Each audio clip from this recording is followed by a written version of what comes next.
मैं सुनील जी, खाटी बिहारी, शुद्ध भारतीय। आप बिहार के तमाम छात्रगण जो कि 12वीं कक्षा में अध्ययनरत है उनके लिए पुनः लाजवाब, रोचक, ज्ञानवर्धक और परीक्षा से उपयोगी लेक्चर सीरीज लेकर के हाजिर हूं। और ये जैव अणु का जो केमिस्ट्री से ही जैव अणु बहुत महत्वपूर्ण चैप्टर है, इसलिए मुझे इसका चौथा खंड भी लेना पड़ा, 4 भाग। इतना महत्वपूर्ण है, इससे आपके ऑब्जेक्टिव, सब्जेक्टिव सभी तरह के प्रश्न पूछे जाएंगे।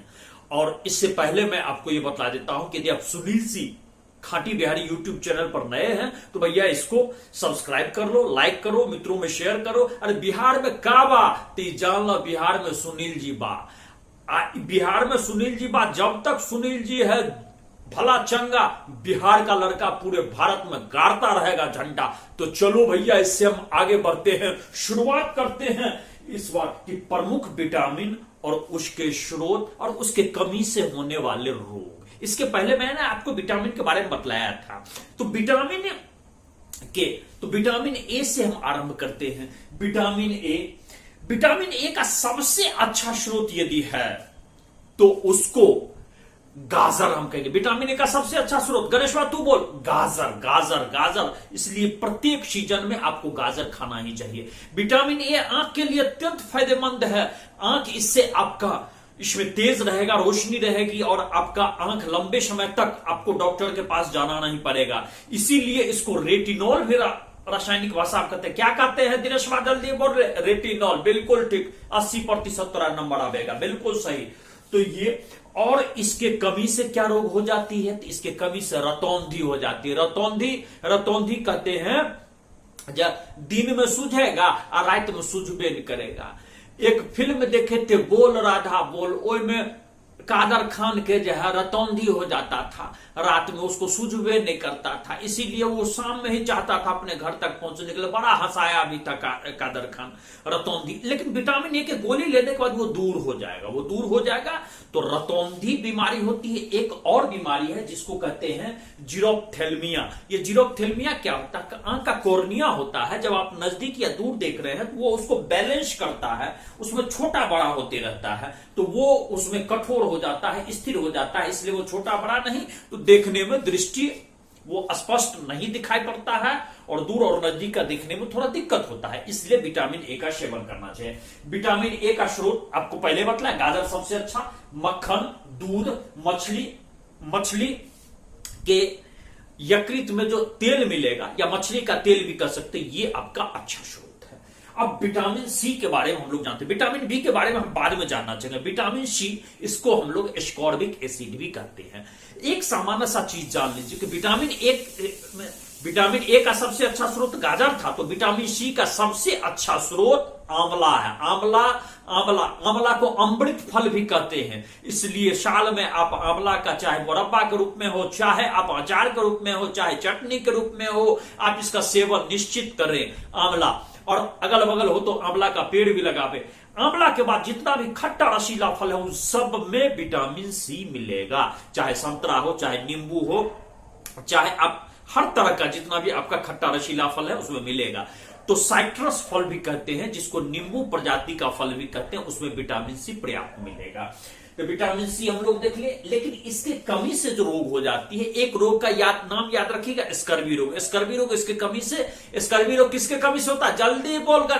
जल्दी बोल आरती, या तोरा से पूछ रहे थे। हाँ, स्कर्वी रोग विटामिन सी के कमी से होता है। बिल्कुल ठीक आरती, तुमको भी 80% नंबर आएगा। और मसूरा का जो देखिएगा, कुछ व्यक्ति का ब्रश करता है तो दांत से खून आने लगता है। कुछ व्यक्ति के मुंह देखिएगा बड़ा महकता है, लगता है कि जैसे मुंह खैले है, लेट्रिन खैले है। तो वो में आप देखिएगा कि उसको एक बीमारी हो जाती है, पस हो जाती है। इसके बाद दांत धीरे धीरे झरने लगता है। तो मसूरा को यदि स्वस्थ करना चाहते हैं तो विटामिन सी का नियमित सेवन करें। इसीलिए आप देखिएगा विटामिन सी आपको थोड़ा सा रोग प्रतिरोधक क्षमता भी देता है। आप जितना भी देखिएगा, हीरो हो, हीरोइन हो, चाहे खिलाड़ी हो, ये सब आपको सुबह उठ करके गिलास में नींबू निचोड़ करके, चाहे गर्म हो ठंडा पानी में, उसको डाल के पी लेते हैं। अब यहां से हम लोग आते हैं विटामिन डी। विटामिन डी को हम लोग कैल्सीफेरोल भी रासायनिक रूप नाम के रूप में जानते हैं। विटामिन डी के लिए सबसे अच्छा स्रोत, सबसे सामान्य स्रोत विटामिन डी का है। आप सूरज की रोशनी में अपने शरीर को एक्सपोजर कर लीजिए, जैसे शरीर को आप जितना अधिक से अधिक खुला बदन रख सकते हैं।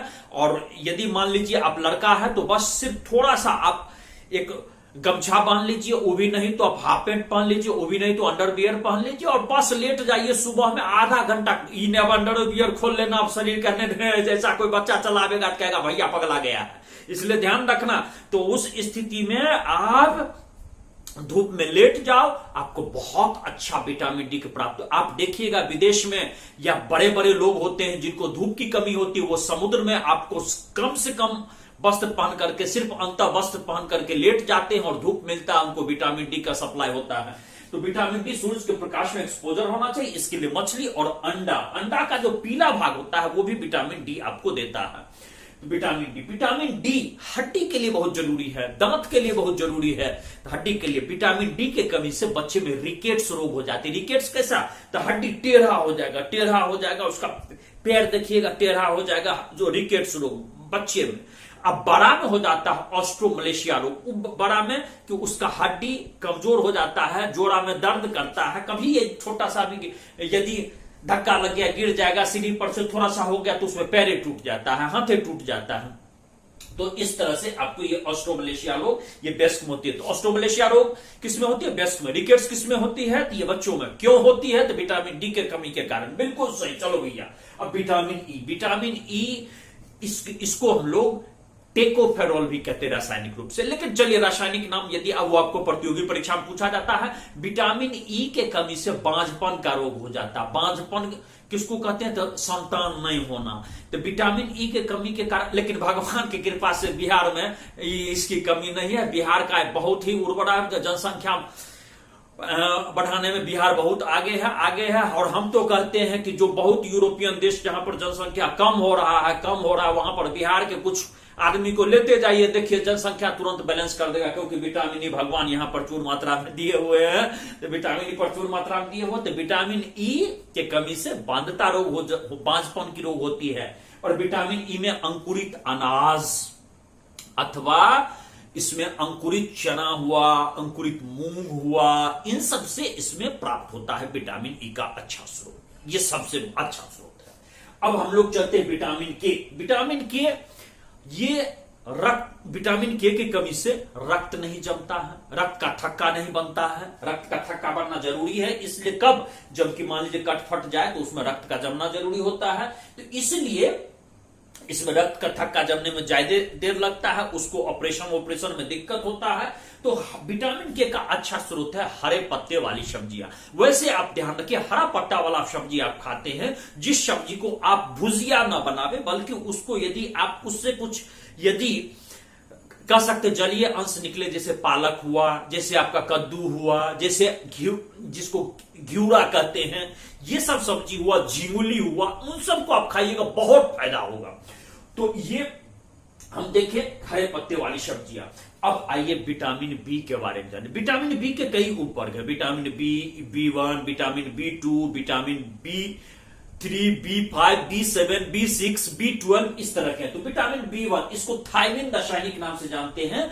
इसकी प्राप्ति, इसकी स्रोत दूध, हरी सब्जी, दाल है। और इसकी कमी से बेरी रोग हो जाते हैं। बेरी किसके कमी से होती है? जल्द इसमें याद रखना, विटामिन बी1 की कमी से हो जाती है। इसमें भूख भी कम लगता है। अब विटामिन बी2, इसका रासायनिक नाम है राइबोफ्लेविन। किसका रासायनिक नाम? विटामिन बी2। जल्दी बोल गायत्री, तुम बोलो विटामिन बी2। बहुत खुशी की बात। चलो, दूध और अंडा के सफेदी में ये मिलता है, व्हाइट पार्ट में मिलता है। और जैसे चिकन है तो चिकन का कलेजी आप लेते हैं, खस्सी का कलेजी लेते हैं, उसमें भी ये प्राप्त होता है। गुर्दा लेते हैं, उसमें भी प्राप्त होता है। इसकी कमी से होठ फट जाता है। जैसे होठ में देखिएगा, होठ का पपड़ी उधरेगा, तो उसमें पाचन क्रिया में अव्यवस्था होती है। अब विटामिन बी6 चले आइए, इसका रासायनिक नाम है पायरिडॉक्सिन। विटामिन बी6 तो ये दूध और अंडे के पीला भाग में मिलेगा। इसकी कमी से पेट में इसमें मरोड़ पड़ता है, थोड़ा दर्द होता है, और भी होती है कुछ बाल संबंधी भी आपको बीमारी होती है।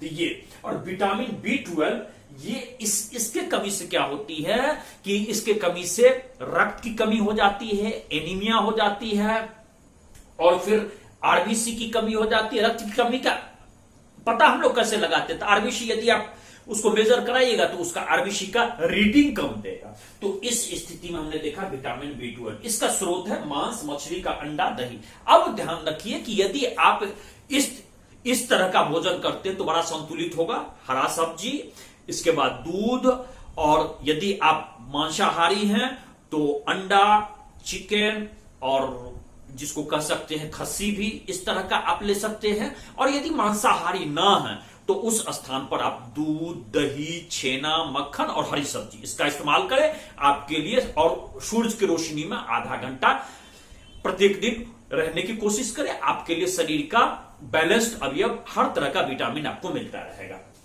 और पालक का शाक ये अमृत आपका है, एक तरह से कह सकते हैं आंवला अमृत फल है। तो इस तरह का पालक का साग जिससे आपको काफी शक्ति प्राप्त होगी और आपका शरीर में आयरन का भी सप्लाई आपको मिलता रहेगा। अब आइए न्यूक्लिक अम्ल। देखिए न्यूक्लिक अम्ल के बारे में, तो प्रत्येक प्रजाति का आप देखिएगा कि वो अपने ही पूर्वज के सदृश होता है। कुत्ता का बच्चा लीजिए तो कुत्ते जैसा दिखेगा, आप बिलाई का बच्चा लीजिए बिल्ली के तो बिल्ली जैसा दिखता है। आप चाहे जिसको भी देखिए, चूहा का बच्चा लीजिए चूहा जैसा दिखता है। ऐसा थोड़ा है जो चूहा का बच्चा बिलाई पैदा होगा, बिलाई का बच्चा कुत्ता पैदा होगा तो बड़ी मुश्किल हो जाएगा। तो उस स्थिति में देखिए हर प्राणी का एक विशिष्ट गुण है और वो एक पीढ़ी से दूसरे पीढ़ी तक संचरित होता है। संचरित मीन्स ट्रांसफर होता है और वो न्यूक्लिक अम्ल के ही माध्यम से होता है। तो न्यूक्लिक अम्ल के माध्यम से होता है। तो कोशिका का केंद्र होता है वो इसके लिए जिम्मेवार है और इसी को हम आनुवांशिकता भी कहते हैं। आनुवांशिकता। अब हम कोशिका के नाभिक में आनुवांशिकता के लिए जो उत्तरदायी तत्व हैं उसको हम लोग क्रोमोसोम्स कहते हैं। क्रोमोसोम्स। अब क्रोमोसोम्स में न्यूक्लिक अम्ल होता है, उसमें दो अवयव पाए जाते हैं। एक है डीएनए और दूसरा आरएनए, जो आपने 10th में भी पढ़ा होगा, 9th में भी पढ़ा होगा। DNA deoxy ribose nucleic acid और आरएनए राइबोस न्यूक्लिक एसिड, ये दो आपने नाम सुना होगा। तो डीएनए में 4 क्षारक अंश होते हैं, 4 क्षारक इसके उपघटक हैं। एक है ए, जी, सी, टी, 4 है। ए, जी, सी, टी। पहला ए है, इसका हो गया एडेनिन, जी से ग्वानिन, टी और सी से साइटोसिन और टी से थायमिन। और ये हो गया आपका डीएनए में। आरएनए में भी 4 क्षारक तत्व होते हैं, लेकिन इसमें क्या है कि 3 तो सेम है आपका, ए, जी, सी, ये 3 सेम है, लेकिन चौथा इसमें क्या होगा, यूरोसिल होगा। चौथा जो आप देखते हैं थायमिन के स्थान पर यूरोसिल होगा, इसको याद रखिएगा, ये कभी आपको पूछ सकता है। अब डीएनए फिंगरप्रिंट, इसके बारे में जानें। तो डीएनए बड़ा यूनिक चीज है। तो डीएनए आप आधार कार्ड बनवाने गए होइएगा तो आप देखिएगा जब आपका हाथ का 5 उंगली का छाप लिया होगा, 5 उंगली का छाप लिया होगा, इस उंगली का ये यूनिक होता है, हर व्यक्ति का यूनिक होता है। इससे पकड़ सकते हैं यदि कोई क्रिमिनल क्राइम करता है और उसका पहले का रिकॉर्ड है तो उसके डाटा से इसमें फिंगरप्रिंट से भी पहचान सकता है। यदि उसका फिंगरप्रिंट है, उसने रिवॉल्वर या किसी हथियार पर हाथ लगाया तो उस फिंगरप्रिंट से भी रीड किया जा सकता है। लेकिन हर व्यक्ति की अद्वितीय उंगली छाप होती है, जैसे ये है। अब इस उंगली के शीर्ष पर जो आपका बना रहता है घेरा, इससे पकड़ा जा सकता है और इसको उंगली विशेषज्ञ जो होते हैं, इसमें हस्तलेख विशेषज्ञ या उसको पढ़ने वाले उसको तुरंत पकड़ लेते हैं। इससे लंबे समय तक व्यक्ति की पहचान निर्धारित रह सकती है। लेकिन एक बात और है कि जो ड्रेडेड क्रिमिनल होता है वो चाहे तो इसको ये प्लास्टिक सर्जरी करके उसको बदलवा भी लेता है। अब बदलवा लेता है तो उस स्थिति पकड़ना बड़ा मुश्किल हो जाता है। तो फिंगरप्रिंट के स्थान पर एक और है कि यदि हम डीएनए का जो क्षारक का अनुक्रम है उसका एक खास अनुक्रम रहता है, इसको किसी भी शल्य चिकित्सा से, किसी भी ऑपरेशन, किसी भी प्लास्टिक सर्जरी से इसको नहीं बदला जा सकता, असंभव है। तो हर व्यक्ति का डीएनए का जो प्रिंट होता है, डीएनए का, वो एक यूनिक होता है और उसको किसी भी इलाज से हम परिवर्तित नहीं कर सकते हैं। तो डीएनए रीडिंग में अपराधी के पहचान के लिए करते हैं। और फिर कोई बच्चा है उस बच्चे पर यदि 2 पिता दावा कर रहा है, 3 पिता दावा कर रहा है, या मां को भी नहीं पता है जो कौन उसका पिता है, मान लीजिए कि मां को यदि स्वाभाविक है उसकी मां का चरित्र यदि अच्छा नहीं है, उस स्थिति में उसको डिटेक्ट करने में, क्योंकि उसका किसी एक पिता से ही उसकी डीएनए का रीडिंग मिलेगा और उससे वो पता हो सकता है। तो पता हो सकता है कभी कभी होता क्या है कि जैसे ट्रेन में एक्सीडेंट हो गया, आग लग गया, हवाई जहाज में एक्सीडेंट हो गया, हवाई जहाज में एक्सीडेंट होने के बाद देखिएगा बहुत जबरदस्त आग लगती है, उसमें ताप होता है, व्यक्ति जल जाते हैं, चेहरा विकृत हो जाता है, पहचान में नहीं आता है। उस स्थिति में उनको उस व्यक्ति की पहचान के लिए, ताकि उनके लाश सही व्यक्ति को दिया जाए और सही परिवार को दिया जाए, तो उसमें भी डीएनए को रीड करके पता कर सकते हैं कि इनके संबंधी कौन है, या इनके पिता कौन है, इनके माता कौन है। और इसको चाहे तो हजारों वर्ष तक संरक्षित भी रखा जा सकता है। ये होता किसी व्यक्ति की पैतृकता को निर्धारित करने में, किसी व्यक्ति का किससे संबंध है उसको निर्धारित करने में, और दुर्घटना के समय मृतक का शरीर भी पहचानने में।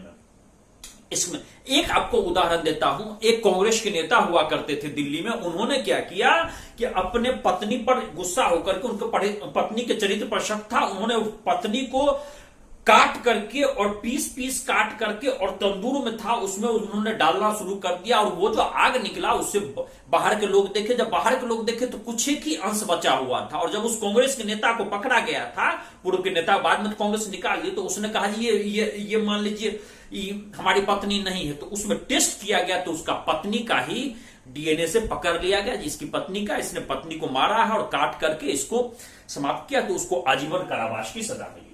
तो यही है डीएनए की रीडिंग की वैल्यू, डीएनए फिंगरप्रिंट। इसके बारे में अब आइए इस क्षेत्र से जुड़े वैज्ञानिक का नाम के बारे में बतलाते हैं। हरगोविंद खुराना ये भारतीय मूल के थे। जन्म उनका 1922 में हुआ था और 1968 में डॉक्टर खुराना को अनुवांशिक कोड को ज्ञात करने के लिए, इसमें अनुवांशिक कोड को, इसके लिए इनको चिकित्सा क्षेत्र का नोबेल पुरस्कार दिया गया था। यही बोले थे कि इस तरह से हेलिक्स कोड का डीएनए बना रहता है, और उसके ही इन्होंने कोडिंग के बारे में बतलाया था, ये किससे निर्मित होता है, जिसके कारण चिकित्सा क्षेत्र का नोबेल पुरस्कार इनको मिला, और अनुवांशिक कोड से कई सारे बीमारी का इलाज संभव हो पाया। अब जेम्स वाटसन हम लोग देखते हैं। जेम्स डेवे वाटसन पूरा नाम है। इनका जन्म 1928 में शिकागो के इलियानास नाम के जगह पर हुआ था, और डीएनए के संरचना के निर्धारित करने के लिए इनको ये मिला था। तो आप ध्यान रखिए, ये अनुवांशिक कोड को ज्ञात करने में इनको मिला था, और डीएनए के संरचना निर्धारित करने में जेम्स डेव वाटसन। अभी जो हमने आपको बोला था कि जेम्स डेव वाटसन भी जो है आपको इस तरह की जो संरचना थी इसके बारे में उन्होंने बतलाया था, और इनको भी नोबेल पुरस्कार मिला था। और इन्होंने ही बोला था, आप यहां से थोड़ा सुधार कर लीजिएगा, कि इन्होंने अनुवांशिक कोड के बारे में, जी एक जनरेशन से दूसरा जनरेशन कौन चीज पास करता है और कौन ऐसी होती है जिसको कह सकते हैं बीमारी का भी कारण बनता है, उसको हम रोक ना चाहें तो कुछ हद तक रोक सकते, ये उन्होंने बतलाया था। और इन्होंने बतलाया था कि डीएनए अणु जो है ये द्विकुंडलित है।